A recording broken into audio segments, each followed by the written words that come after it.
Magandang gabi po sa ating lahat and welcome po muli sa ating sa ating midweek prayer meeting po.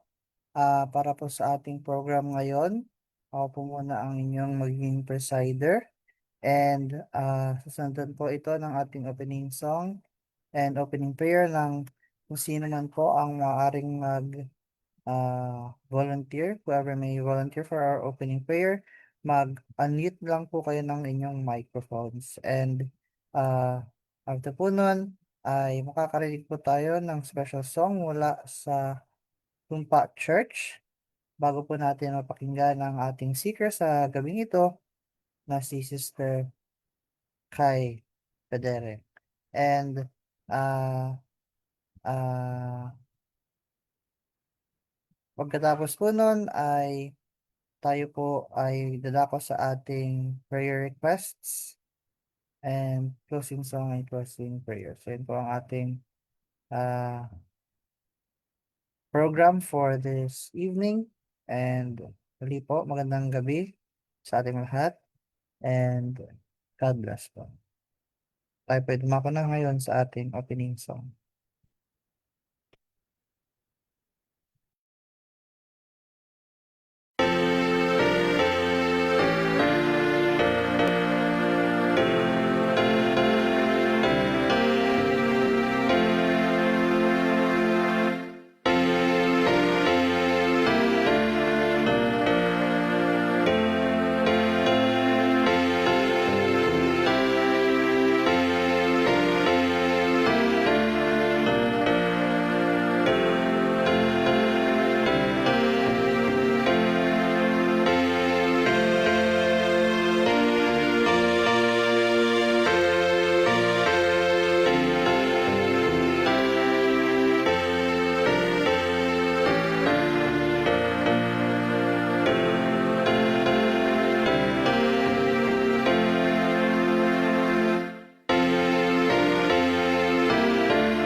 From our uh, viewers po, sa mga ngayon sa Zoom, could anyone volunteer for opening prayer po?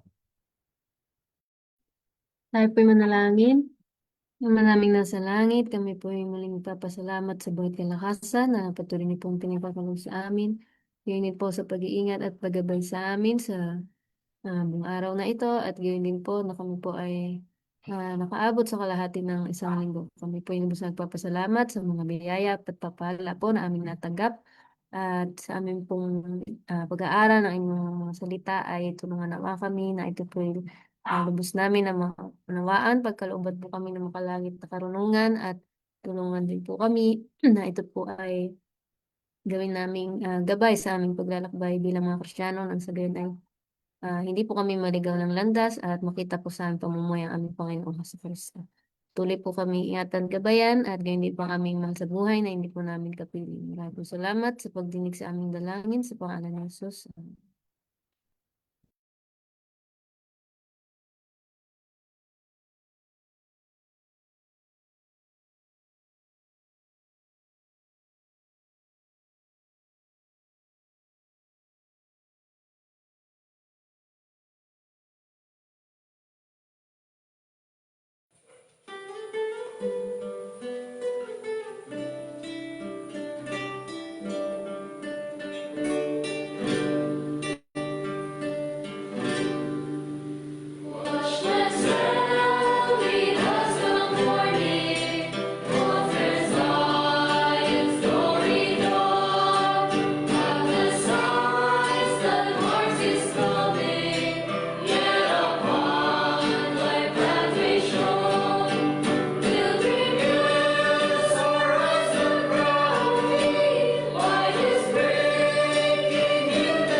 Magandang gabi po sa ating lahat at welcome po once again sa ating midweek prayer meeting. So let me just share my screen.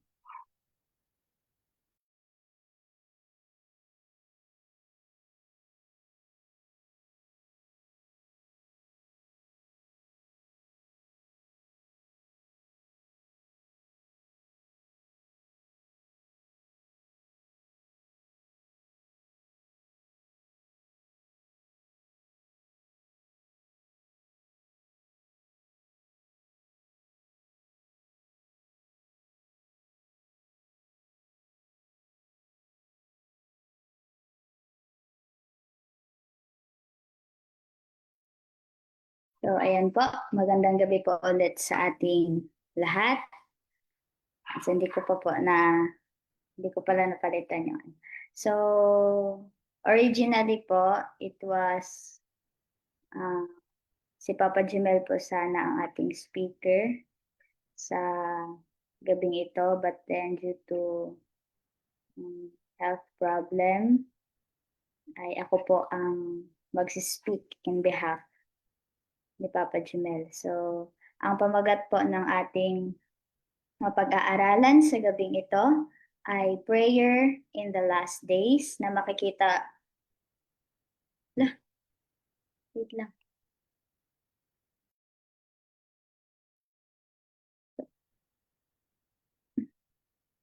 Sorry, mali po pala ang reference na nailagay po. So, ang ating discussion po ay makikita po sa libro ng The Book of Prayer ni Miss Ellen White. So, pasensya na po sa mali na nailagay na reference. So, kung gusto niyo po akong sundan ay nasa chapter 28 na po tayo ng The Book of Prayer. So, ang ating pag-aaralan po.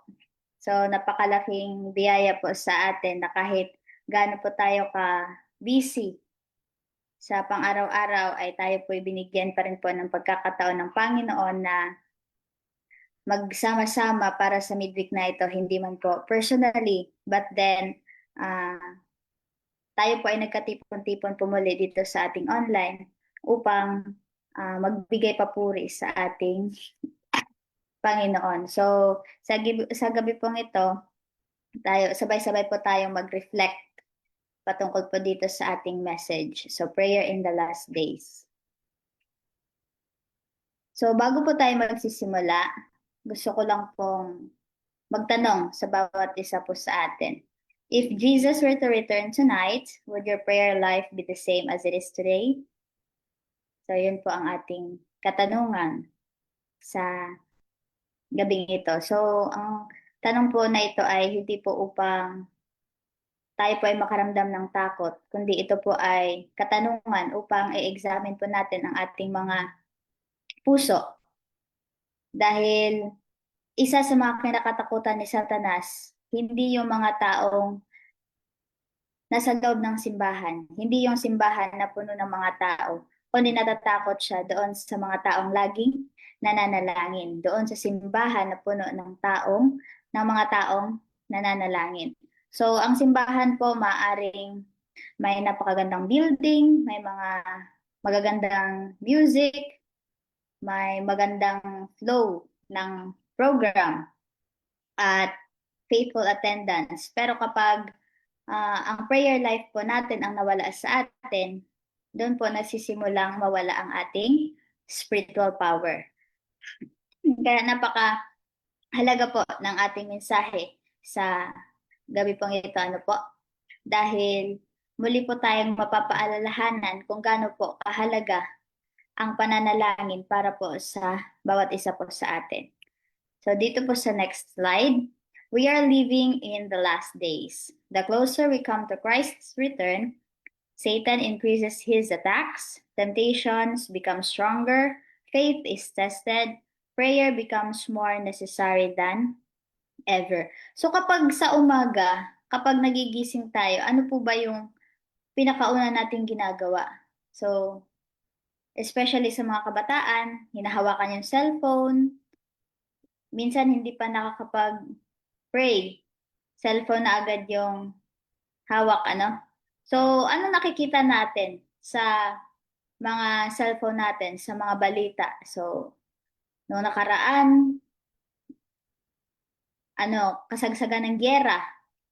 Tapos, ngayon naman, natural disasters, yung mga family issues, mga violence, economic uncertainty, yung mga confusion about sa katotohanan. So, sa Bible, tayo po ay binigyan ng liwanag patungkol po sa bagay na ito. So, hindi po ito tinago ng Bible sa atin na sa panahon na malapit na ang pagdating ng ating Panginoong Hesukristo, lahat po ng ito ay mangyayari. So, hindi po pinangako ng Panginoon sa atin na habang tayo ay patagal dito sa mundo ay gagaan ang ating pamumuhay. Kundi sinabi niya po doon kung ano po yung mga mangyayari. Rumors of wars, mga violence, pestilence, at lahat po ng kasamaan ay makikita po natin sa sanlibutan. So ngayon nga po, 'di ba, ay marami na po tayong nakikitang karahasan. Marami na po ang natural disasters na minsan ay naging ano din dahil sa kapabayaan natin dahil meron din ba sa science na because hindi natin inilalagaan ang ating mother nature kaya tayo nagkakaroon ng mga ganitong pangyayari. But then sa Bible, it is said na kaya ito nangyayari dahil malapit na ang pagbalik ng ating Panginoong Heso Kristo. So tayo po ay pinaalalahanan na mag-i-increase po yung darkness dito sa sanlibutan. At kapag nag-increase na yung darkness dito sa sanlibutan, light becomes even more precious. So, kaya kinakailangan na panghawakan po natin yung mga liwanag na meron tayo. So, a city on a hill cannot be hid. So, tayo po ay binigyan ng ilaw, hindi po upang itago, kundi upang ilagay po doon sa taas upang lahat ay mailawan. So, dito po sa ating next slide, Jesus is our example. So sa Luke 5 verse 16, he withdrew himself into the wilderness and prayed. So sa Counsels on Diet and Foods, page 52 to 53, if the Savior of men felt the need of prayer, how much more should feeble, sinful mortals feel the necessity of prayer? So ang ating greatest example, which is Jesus Christ. So, di ba, sinasabi nga po na ang ating mga mata ay kailangan na nakatutok lamang doon sa glory ng ating Panginoon. So, pakaisipin po natin, si Jesus Christ na prinsipe ng langit na bumaba dito sa sanlibutan ay nangangailangan pa po ng prayer. How much more po tayo na mga makasalanan. So ang ating Panginoon, sinabi sa Spirit of Prophecy na Christ is tempted in all points as we are, yet He lived without sin. Bakit po ba? So hindi po dahil siya ay Diyos, kundi siya po ay hindi po siya lumimot na makipag-usap sa kanyang ama na nasa langit. Ni minsan ay hindi niya po pinutol ang kanyang connection sa kanyang ama na nasa langit. So imagine po natin ito. Jesus was perfect. Jesus is perfect. Hindi po siya nagkasala.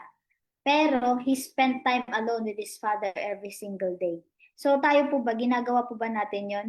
Do we have time or kahit ilang minutes lang po para sa pakikipag-usap sa ating Ama na nasa langit? So, bakit nga ba ginagawa ng Panginoon yon? Because Jesus understood that spiritual victory begins in prayer. So, napaka-halaga po ng pananalangin para po sa bawat isa po sa atin. So, sinasabi nga po na prayer is our greatest weapon against our enemies. Kasi kapag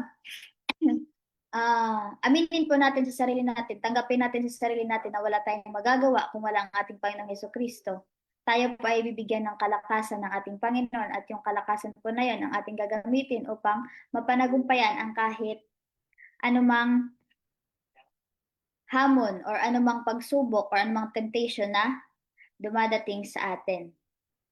So, kaya naman siguro nagsistruggle tayo lagi sa temptation, sa buhay, or sa kung anumang problema na dumadating sa atin because we try to fight spiritual battles without first kneeling before God. So, yun po yung imbis sana na pag may problemang dumarating, let's ask God. But then, ginagawa nating last resort yung tulong ng ating Panginoon. So, naway, sikapin po natin na unahin po lagi ang Panginoon sa kahit anumang pagsubok or sa kahit anumang kalagayan natin sa buhay. Dito po sa kasunod, prayer prepares God's people. So, ang pananalangin po ay tinutulungan po tayo upang malaman po kung ano po yung kalooban ng Panginoon, upang tayo po ay makaresist ng temptation, at upang tayo po ay makatanggap ng spiritual power, at lastly po upang tayo po ay ma-prepare sa pagbalik ng ating pagbalik ng ating Panginoong Hesukristo. So, ang pananalangin po ay hindi lang po yun bastang paghingi ng biyaya mula sa Panginoon. So, ang pananalangin po kapag tayo po ay sincere na nananalangin, it changes us mula sa ating puso hanggang sa ating pag-iisip. So, tinuturuan po tayo sa pamamagitan ng panalangin na malaman po kung ano yung kalooban ng Panginoon, instead po yung sa atin. So, tayo din po ay pinapalakas upang malabanan ang mga temptation. At sa pamamagitan po ng pananalangin ay inaalaw po natin ng Holy Spirit na gumawa para sa ating mga buhay. So, minsan, tayo po ay humihingi sa Panginoon na to change our circumstances. Pero, ang inuuna pong baguhin ng Panginoon ay ang ating puso. So, meron pong kaibigan na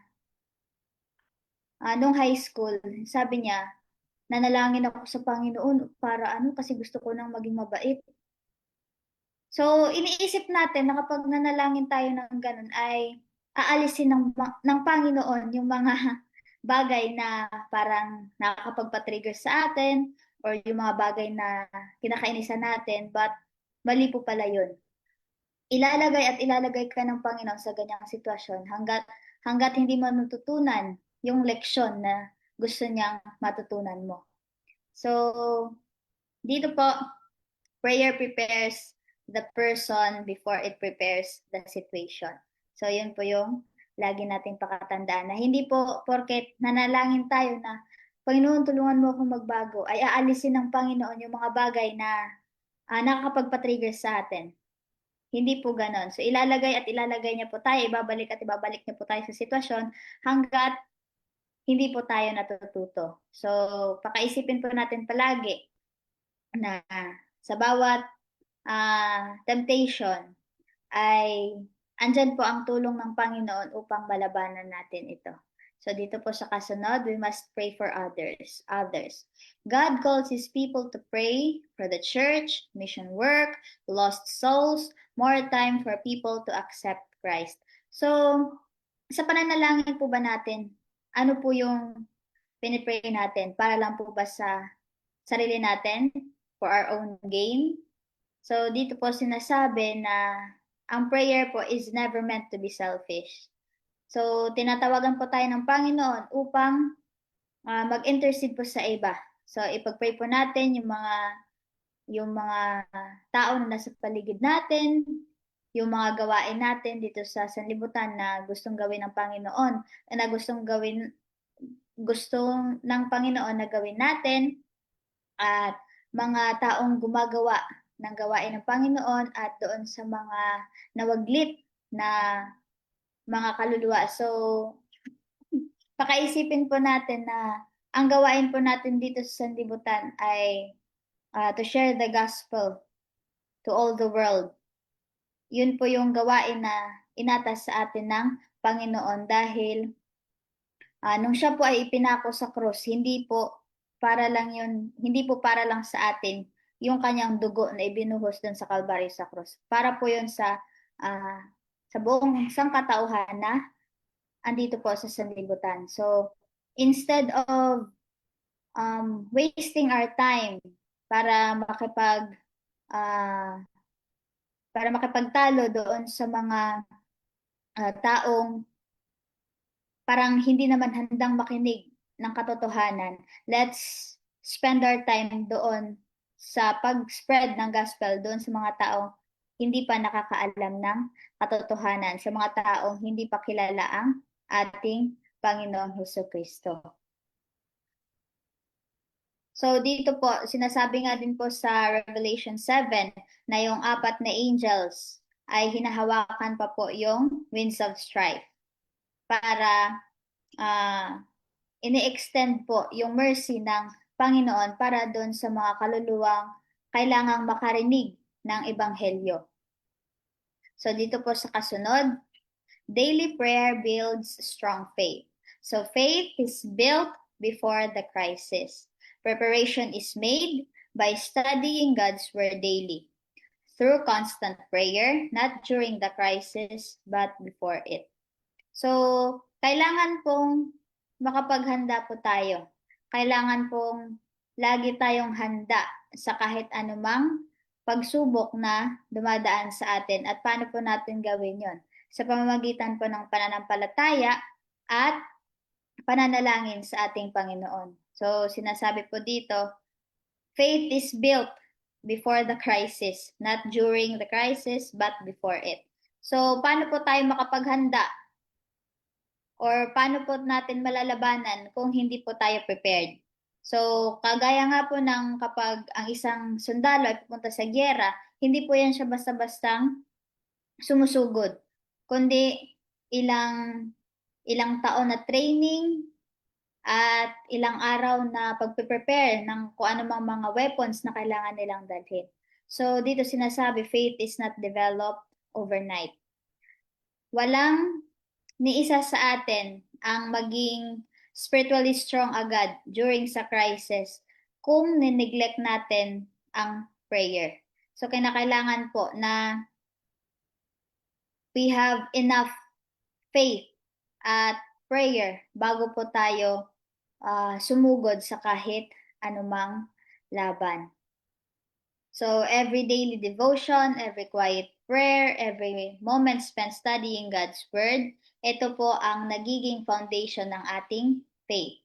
At kapag dumating man yung mga difficult days, hindi natin, hindi alam natin agad na kailangan nating magtiwala sa Panginoon.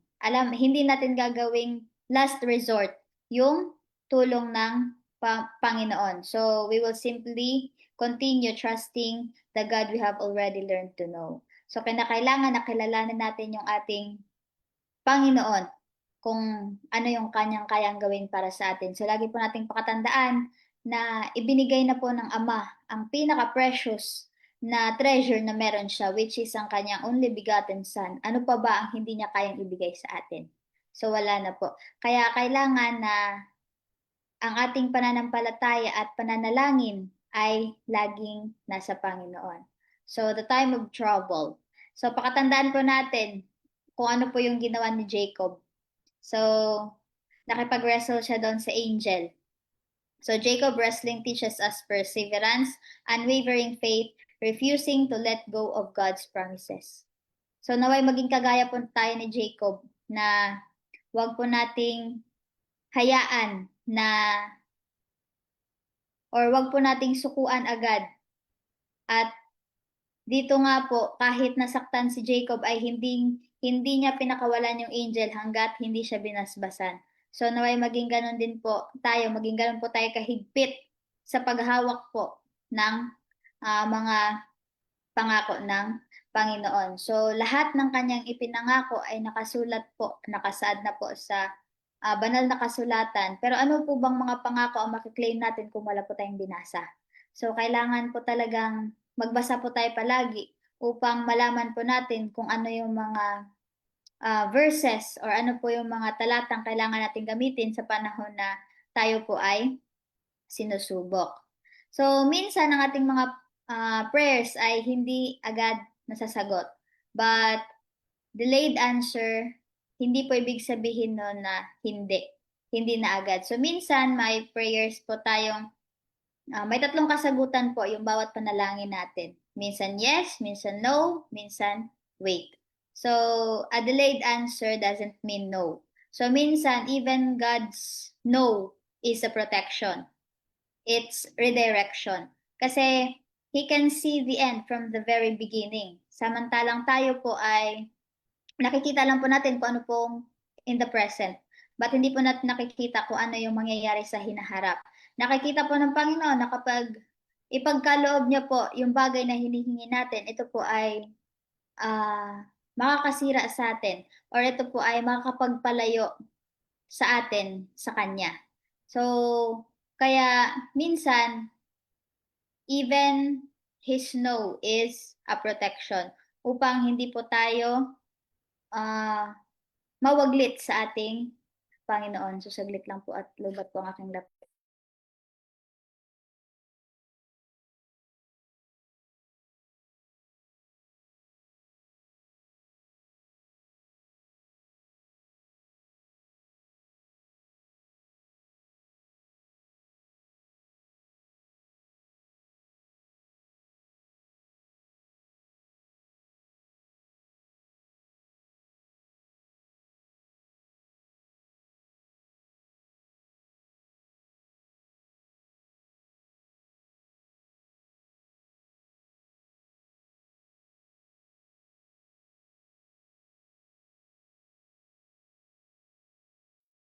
So, let's continue po.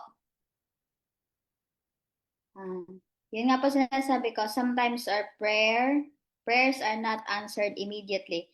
But, hindi po ibig sabihin nito na hindi po nadinig ng Panginoon ang ating pananalangin. So, minsan tinetest din po yung ating pananampalataya kung hanggang kailan tayo magtitiwala sa ating Panginoon. At minsan nararamdaman natin na ba't parang ang tahimik ng Panginoon. Parang minsan nararamdaman natin na ba't parang pinabayaan na tayo ng Panginoon dahil sa mga panalangin nating hindi pa sinasagot. But always remember na God will never ignore us. Sometimes tayo po ay pinoprotektahan na po ng ating Panginoon upang hindi po tayo tuluyang mawaglit sa Kanya. Dito po sa kasunod, watchfulness and prayer. So, prayer protects our hearts, our thoughts, our decisions. So, sabi ng Panginoon, watch and pray. So, pansinin po natin, hindi po sinabi ng ating Panginoon na manalangin ka lang. So, sinabi niya po na kailangan din po nating, He also said that we need to watch. So, ang pananalangin po ay nagpoprotekta po sa ating mga isip, sa ating mga puso, at pinaprotektahan po ang ating mga decision. Pero kinakailangan na we must remain spiritually alert. So sa bawat choices na ginagawa natin, kailangan i-surrender natin yun sa Panginoon. So sa bawat decision na gagawin natin, it should begin with the prayer. Huwag po tayong mag-desisyon na hindi po humihingi ng guidance sa ating Panginoon. At dito po sa ating napag-aralan sa gabing ito, pinaalalahanan po tayo ng ating propetisa na si Miss Ellen White na ang watchfulness and prayer ay ito po ang safeguard natin para sa purity. So, ang counsel po na yan ay napaka-importante po lalo na sa panahon natin ngayon dahil pagulo na po ng pagulo ang sanlibutan. Kaya kinakailangan po natin na kailangan po natin magkaroon ng ugaling watchfulness at prayerful upang tayo po ay makalaban sa kahit anumang kaguluhan na nangyayari dito sa sanlibutan. So dito sa kasunod, pray for the Holy Spirit. Sinasabi po sa Zechariah 4 verse 6, not by might nor by power but by my spirit. So ano po yung kailangan natin? We need Holy Spirit, revival, reformation, and genuine conversion. Minsan, nagre-rely tayo sa sarili nating talento, sa sarili nating pinag-aralan, sa sarili nating experiences. Pero wala po ni isa dito ang makakapagpalit po sa Holy Spirit. So dito sinasabi, hindi po tinuturo ng iglesia na kailangan natin ng better programs or kung ano man, but we need deeper spirituality. Kailangan po natin ng revival, kailangan po natin ng reformation at genuine conversion. At lahat po yan ay nagsisimula sa pamamagitan ng panalangin.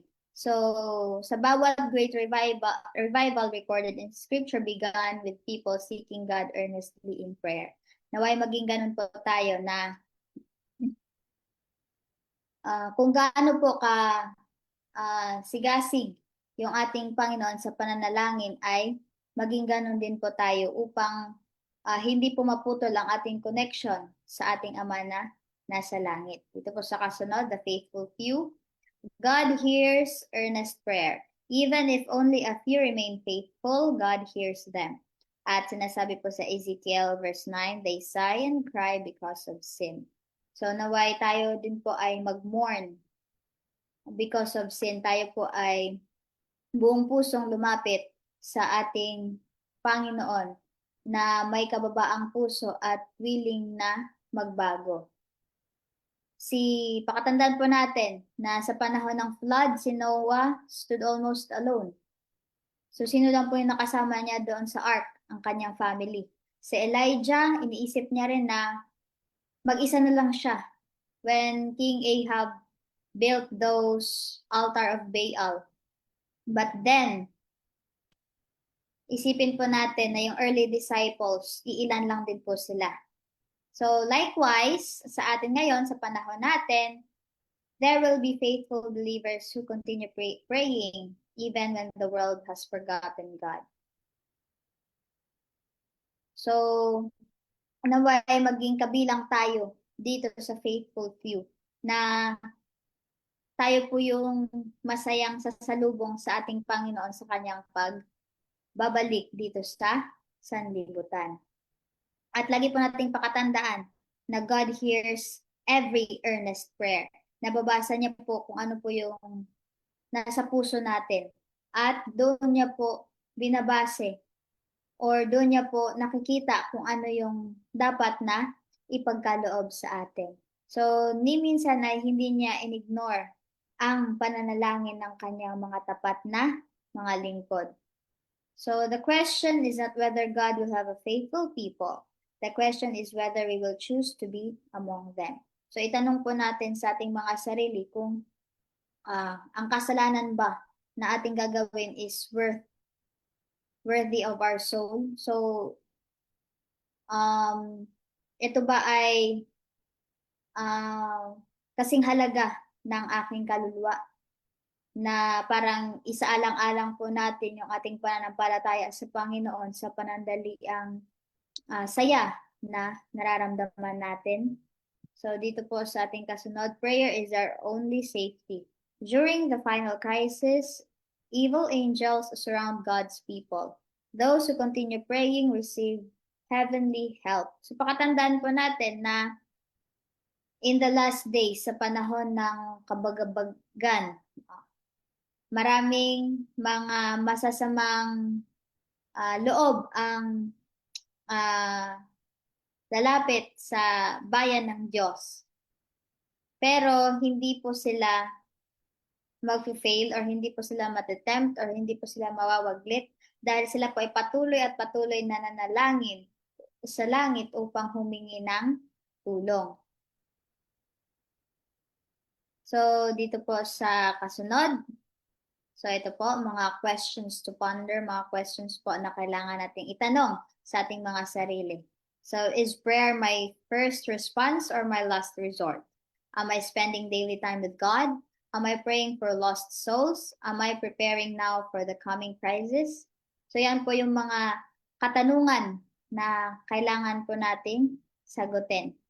So, as we come to the close of our message para po sa gabing ito, gusto ko pong bawat isa po sa atin ay mag-reflect sa mga katanungang ito upang makilatis po natin ang ating sarili kung tayo po ba ay patungong langit or tayo po ba ay masyado pang nag-e-enjoy dito sa ating buhay sa sanlibutan. So for our last slide, Jeremiah 33 verse 3, call unto me and I will answer thee. So ito po yung panghawakan nating pangako sa gabing ito na sa Jeremiah 33 verse 3, call unto me and I will answer thee and show thee great and mighty things which thou knowest not. Huwag po tayong mabahala dahil andyan po ang ating Panginoon. So, katulad nga po ni Elijah, nung nagtago siya doon sa Brook Cherith, dahil hinahabol siya or tinutugi siya ng mga tauhan ng hari, ay hindi po siya pinabayaan ng Panginoon. God sent ravens to feed him. At nung panahon na wala ng ulan, he told Elijah to go doon sa isang lugar at doon nakilala niya ang isang widow na may isang anak at kahit yung widow ay naniwala sa ating Panginoon at buong 3 years and 6 months na walang ulan ay hindi sila nagutom. Hindi sila pinabayaan ng Panginoon. So, ganun din po nawa ang matanim sa ating isip na manatiling tapat tayo sa Kanya dahil hindi niya tayo pababayaan. So pakaisipin po natin, ngayon pa nga lang na tayo po ay init-lamig sa ating pananampalataya ay hindi na tayo pinabayaan ng Panginoon. How much more kapag tayo po ay maging tapat sa Kanya? Anong biyaya ba ang matatanggap natin sa panahon na tayo po ay magtatapat sa Kanya? Lahat po ng pintuan at bintana ng langit ay magbubukas po upang ah, sa pagpapala ng ating Panginoon. Lagi po nating pakatandaan na tayo po ay ini-invite ng Panginoon. Hindi dahil tayo ay perfect. So, pumunta po ang Panginoon sa sanlibutan, hindi po para sa mga tuwid, kundi para po dun sa mga makasalanan na gustong magbago at gustong makilala ang ating Panginoon. At hindi po tayo lumalapit sa Panginoon or hindi po tayo iniimbitahan ng Panginoon dahil deserving po tayo doon sa kanyang mga biyaya po sa atin. Tayo po ay tinatawagan dahil tayo ay minahal ng Panginoon. So habang inaantay po natin ang muling pagbabalik ng ating Panginoon, naway ang pananalangin ang maging routine po natin sa pang-araw-araw. Ang pakikipag-usap po sa ating Panginoon ang ating maging ugali sa pang-araw-araw. At naway ang ating mga tahanan po ay maging house of prayer. Dahil dun po, dahil sa pamamagitan po ng pananalangin, tayo po ay makakalagpas at matulungan po tayo upang hindi tayo magkasala dahil hindi po tayo magtitiwala sa sarili nating kalakasan, kundi sa lakas ng Panginoon na kanyang ipinagkaloob sa atin. So, yan po ang ating napag-aralan sa gabing ito at magandang gabi po sa ating lahat at pagpalain po tayo.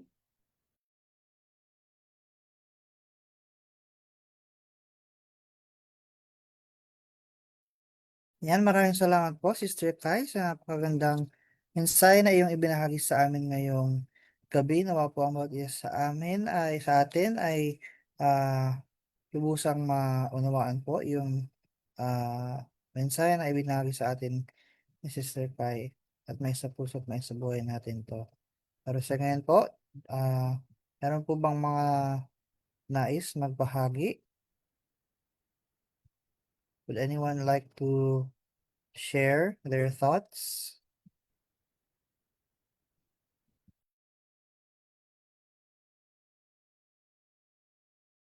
You can unmute your mics po.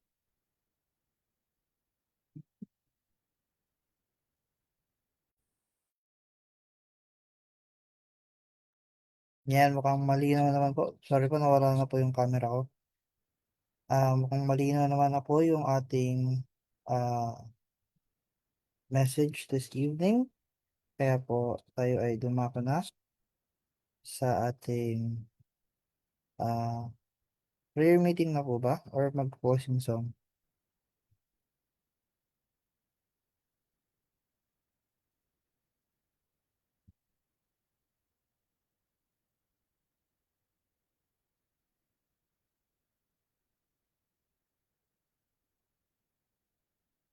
Yan, tayo po ay dumako na sa ating closing song and closing prayer ng ating speaker. And then after po nun, ay mag-end po tayo ng Facebook Live and saka po tayo Oo, saka po tayo mag prayer request after.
Tayo pong lahat ay manalangin. Ama naming banal na sa kataas-taas ng mga langit, kami po lubos na nagpapasalamat sa inyong pag- protection po sa amin sa buong araw na ito at ganoon din naman po sa mensaheng aming napakinggan sa gabing ito. Naway ito po ay aming naunawaan at umimo na malalim sa aming puso at isipan, maging gabay namin sa pang-araw-araw habang kami po nabubuhay dito sa libutan. At naway tulungan niyo po kami, Ama, na mga liwanag na ito ay amin pong maisabuhay at amin din pong may bahagi sa iba, lalong-lalo na po doon sa mga taong hindi pa po nakakarinig ng katotohanan. Maraming salamat po sa mga biyayang ipinagkaloob sa amin. Patawarin po kami kung saan po kami nasumpungan ng pagkukulang at pagkakasala. Dito po ang hiling at dalangin. Sa pangalan ng aming Panginoong Jesus. Amen.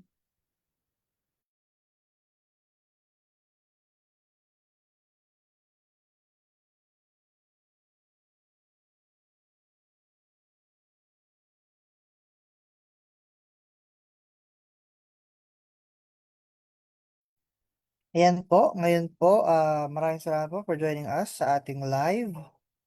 Sa mga Facebook watchers po natin, kung gusto niyo pong magbigay ng mga prayer request, ay pwede po kayong magbigay na ngayon sa ating comment section or pwede po kayong join sa ating Zoom for our prayer meeting. Pero for now, dito na po nagtapos ang ating live portion.